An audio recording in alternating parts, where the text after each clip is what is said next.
Hi everyone, welcome back to the channel. Brian here at YTCSC YouTube Celtic Supporters Club. Hope we're all well and good after that, where we just saw Hearts 3, Celtic 1 in the big game in the SPFL Premiership. That was a bad day at the office, and in my opinion, with how we look and our squad, I think we're done. I can't see us clawing this back unless we make major changes. So I'd love to hear your comments and what you think about that and where it leaves us for the rest of the season and where it leaves us with our management team. I know it's painful, but let's get into it.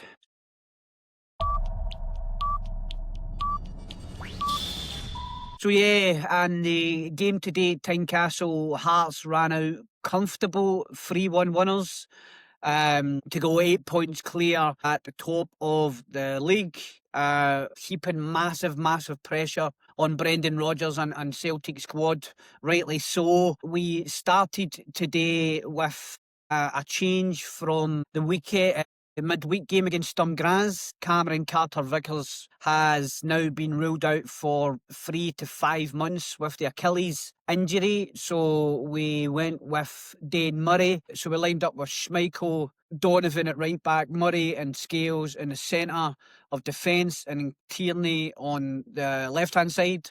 Middle three of Engels, McGregor, Hatate, and a front three of Negrin, Tuneki and Kenny. Obviously with Iniacho going off early. Hearts lined up in the 4-4-2 formation. Svodo, McEntee, Halkett, Finlay and Kingsley. Their back four, and then Harry Milne, Devlin, Beningame, Kizaridis in their middle four, and then up front we had Shankland and Claudio Braga. We didn't start very well at all. Hearts were obviously expected to come out of the traps, and then within 8 minutes we are 1-0 down.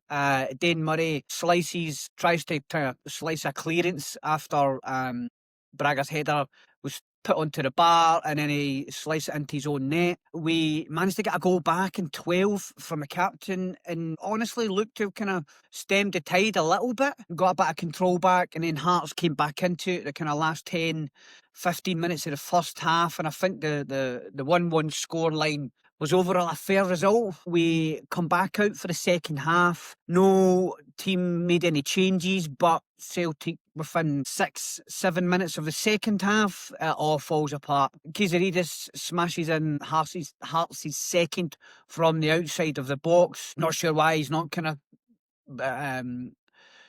got to quicker, broken down or challenged quicker. And then literally 2.5-3 minutes after that, Dane Murray trips up Claudio Braga in the box to give away a penalty, and then Shankland converted. We had to make changes. We made changes on 60 minutes. We took off Kenny.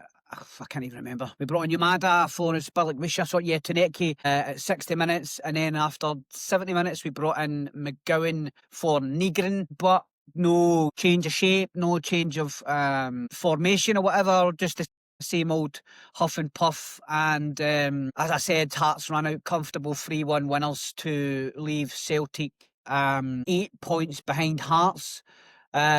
Massive start for Hearts. Played 9, won 8, drew 1, lost 0. Celtic played 9, won 5, drew 2, lost 2. Our goal difference is 4. We've scored 12 goals in 9 games and we've let in 8. Hibs are literally 3 points behind us, 14. So we are in a serious bad situation. We need to make major changes, because if we get beat next week from Rangers in the semi-final, this will go toxic, even more toxic, very quick. Looking at the manager, the manager and the backroom staff, this is just my opinion, so if you want to crucify me in the comments, crack on, but it's over. It's over for me. The season's done. We're not clawing anything back unless we make major changes. And John Kennedy and Gavin Strachan need to go. John Kennedy's been there for donkeys and he's not bringing anything to the table. I know individual players will say, Kennedy's a good guy and this and that, but we need wholesale changes. We need wholesale changes in the management team. The playing staff is done. It's probably a year and a half too old for it should have been refreshed a long time ago. And when Brendan came in, he probably should have refreshed the whole thing. Hatate, his passing and his crossing was horrible. I don't know why he carried on. Or he stayed on the park for so long. Brendan gambled on Dane Murray over Trusty and he lost. You're a manager, you live and die by your choices. So he's been killed today by that choice. I thought it was kind of a point I'd like to mention about before the game. We were speaking to Brian McLaughlin, I think, from BBC Scotland, and he was saying, "Hi, Brendan, so you've went for youth over experience at the back," and it kind of rattled him a wee bit, but he kind of paused a wee bit before he answered. But you know, he could see the validity of the guy's point. Why did you go for young Murray? Because you gambled and you've lost, and it's probably going to be a shame for the boy because that might seriously affect his Celtic career now. He probably won't get another game again or whatever. We looked a bit better against Graz with Engels, but he was another one today. You get a good game, you get 5 crap games. His distribution was terrible. Yeah, I know it's knee-jerk to blame these players, but it's just how it looks, man. On 60 minutes, we bring Balikwisha on. I made a comment on a previous video that we're chasing this guy constantly, then it doesn't get a sniff. But you can see why. Tuneki is direct, gets the ball, tries to beat a man, gets to the ball at the byline, puts it in. Balikwisha has, it's that he's not got that confidence to take a person on. It's like take a player on, he's just back. Reminds us of when we were talking about Greg Taylor and Tierney. Tierney gets the ball in and Taylor's more does he take a guy on? But you're a winger, you need to get to the byline. So I don't know what's going on there. So we're in a bad situation, and I think this season's done. Unless we make major changes, we need to be prepared to potentially have a horrible season ahead. Don't think the manager's getting.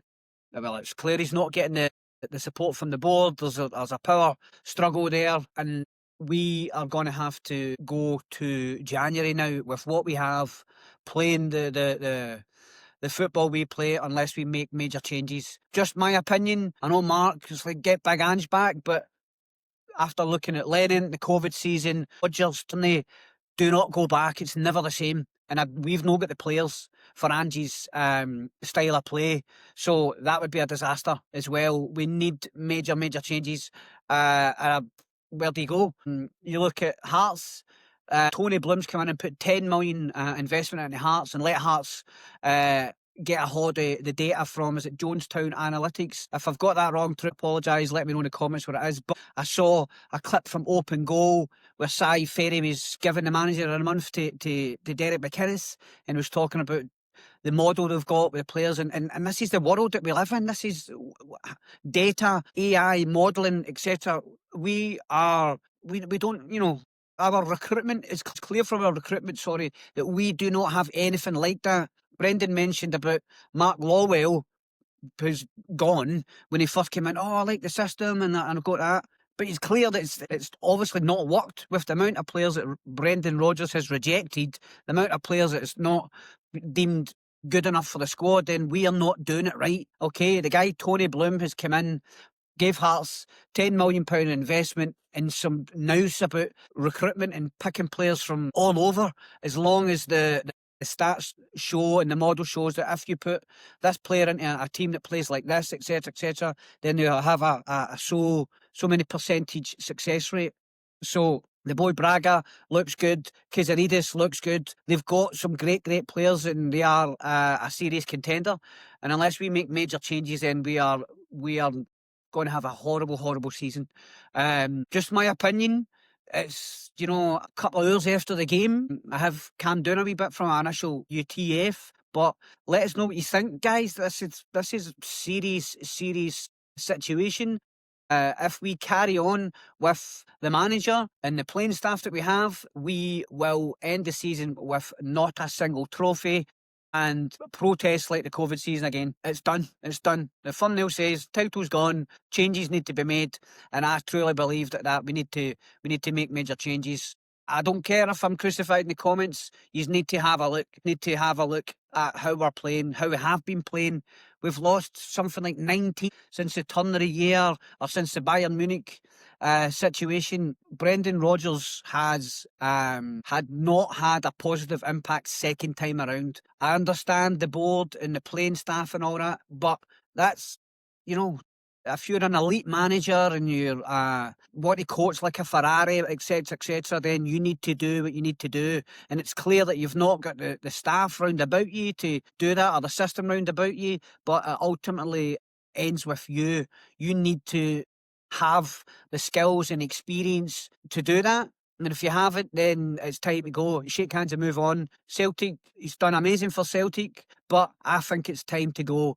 It's a shame, guy's amazing, but this, he's been brilliant for Celtic, and yeah, I think there's been more good than bad. Just let's be honest, but it's time to kind of shake hands and move on. Sorry, and tell the manager thanks for your help, but we'll take it from here. So yeah, so let us know what you think about that. Let us know in the comments. And also, if you can, like and share and subscribe. We're hoping to get to 1888 very, very soon, and we would love your help and support to do that. It helps us get out there, helps us get more coverage and more exposure on the YouTube. Thanks very much for listening to my inane drivel on this Sunday afternoon. Hope you all have a cracking Sunday, and hail troops, and don't forget, like, share and subscribe.